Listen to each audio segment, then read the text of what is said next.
Então vamos lá. Vamos começar aqui pela classe de login, né? Porque aí, tendo a tabela de usuários, a gente vai fazer a verificação lá se existe um usuário.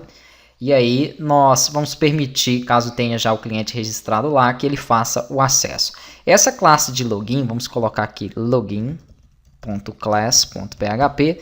Além de tratar esse login dos usuários, ele vai tratar o login também do administrador, obviamente, e fazer aqui também as informações do logoff. Põe aqui PHP, abre um bloco PHP, vamos colocar aqui a class login.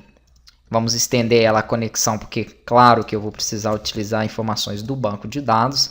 Tendo feito isso, vamos declarar duas variáveis aqui, que vai ser uma usuário e uma senha, para a gente poder verificar essa parte inicial, né, da conexão. Vamos fazer aqui o construtor dessa classe, assim como foi feita na maioria das classes, ou em todas, se eu não me engano, para que o meu construtor defina, né, como classe pai aqui, essa minha conexão. Então aqui nós chamamos dessa forma. Toda vez que eu utilizar o this, ele sabe que eu posso pegar qualquer propriedade ou método que eu tenha dentro da classe conexão. Pronto. Tendo feito isso aqui, vamos fazer o seguinte, vamos criar uma outra função chamada getLogin. Essa função vai receber justamente o usuário e a senha. Toda vez que eu quiser logar, eu vou ter que passar essas duas informações, nada diferente de um login convencional, e não vai ter nada realmente diferente de um login convencional, né? Aqui eu vou definir uma função que eu vou chamar de setUsuário, vou passar o usuário para que ele defina então quem é aquele usuário, e a mesma coisa a senha. Então vai ter um método aqui dentro que vai se definir o usuário e outro método que vai definir a senha desse usuário, né? Nós não temos eles ainda, então aqui eu vou colocar como senha. Perfeito. Tendo feito isso, nós vamos executar aqui uma consulta passando essas informações. Então, query executa uma consulta do tipo select, né, trazendo todos os dados da minha tabela. Qual tabela que vai ser? Clientes. Só que eu não posso simplesmente colocar dessa forma aqui. Ó. Eu tenho que colocar isso aqui entre aspas, primeiramente. E aqui em clientes, eu tenho que juntar com a minha chave, que é o prefixo. Né? Então, this prefixo. Pronto. E aí ele vai colocar aquele prefixo que foi colocado nas tabelas por questão de segurança. Então, seleciono todos os dados da tabela clientes, onde o cliente, né, e-mail, que é o campo onde vai estar o e-mail dele, seja igual a esse parâmetro que eu vou estar passando aqui, ó, que é o meu usuário.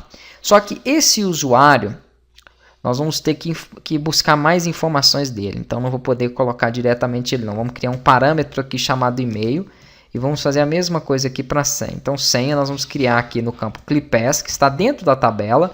Nós vamos colocar que ele recebe um campo senha. Não é essa mesma variável aqui de cima, não. E nós vamos tratar, então, cada um desses campos, né, para que ele entenda o que eu quero como e-mail, o que eu quero como senha. O que são esses parâmetros aqui. Eu não posso passar direto essas minhas variáveis. Por que eu não posso passar? Porque quando eu for executar essa query, né, nós sempre executamos ela dessa forma aqui. Ó. Isso aqui já não é mais segredo, nós já fizemos nesse módulo mesmo. Execute SQL, que está lá dentro da minha classe conexão. Quando eu executar, ele me pede a query e me pede o array de dados. Então, essas informações aqui, sempre eu passo dessa forma. Os 2 pontos e meio, 2 pontos 100, tudo isso aqui foi explicado, esse tipo de estruturação, dentro das aulas de SQL Injection, tá joia? Que é para que ele não injete informações ali via URL, né? E toda a parte de segurança foi explicada no módulo anterior.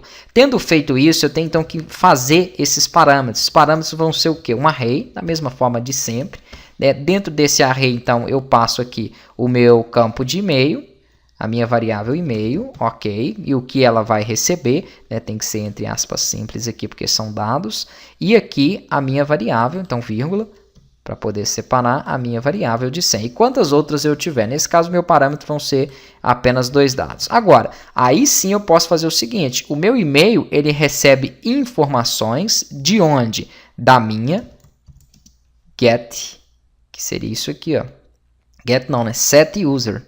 Como ele não está dentro do mesmo método, eu não posso chamar assim, eu tenho que utilizar o this. O this serve tanto para a classe que herda, que é a conexão, quanto para outro método que não esteja dentro desse que você está programando. Eu estou programando aqui o getLogin, se bem que ele está dentro dele, né? Tudo isso aqui está dentro dele, só que a chamada dele, somente a chamada dele que está dentro dele. Eu nem criei ele ainda, nós vamos ter que criar ele aqui para baixo, então ele não vai estar dentro. Realmente eu vou ter que fazer dessa forma aqui mesmo. Então ele vai chamar o set user para que ele defina, né, esse meu usuário. Na verdade não vai ser o set.